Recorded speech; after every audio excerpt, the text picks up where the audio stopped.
It is Julius Nyerere of Tanzania who said it.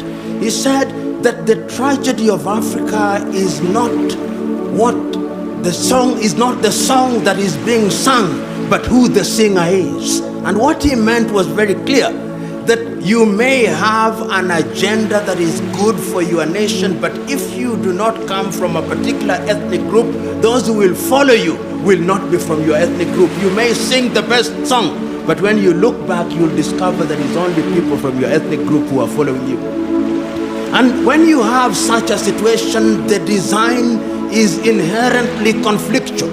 And that is why, therefore, when you look at Africa today, you discover that after every election cycle in many African countries, there is conflict. Because you go into the election, or the political parties go into an electoral process on the basis that we must win, and if we don't win, the elections have been rigged. In other words, we place so much premium on the presidency, and you'll see in many African countries, entry into government is like winning a lottery. It is winning a lottery because it gives you access to resources. And therefore people claim the president. If you are in a country, say, and one of your own means a son, they are normally sons. One of your own sons has won the presidency. The tribe celebrates, from the herdsman to the professor, from the fisherman to the intellectual, because we have now won the presidency. We have won the lottery. We will have ministers, we'll have all this, and everybody else feels excluded, and that generates conflict.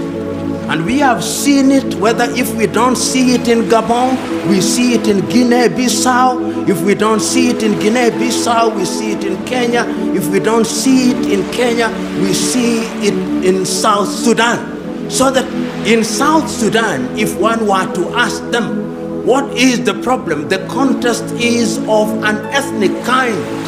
They are contesting because one of our own must occupy the state house.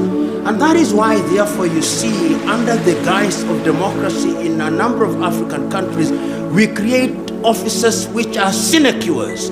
You will have a president, you will have a deputy president, you will have a second deputy president, you will have a prime minister, first prime minister, first second prime, all those useless offices which make no sense, because you have to appoint people into those offices and give them a motorcade so that when they go to their villages, they look important.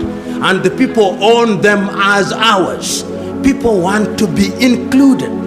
In such a scenario, my verdict is, number one, Africa's long-term salvation demands that we avoid adversarial politics. Africa's salvation demands that we define for ourselves what democracy means. And you said it very correctly, Professor, and the good friend from the United Kingdom, very correctly. What people want is to participate.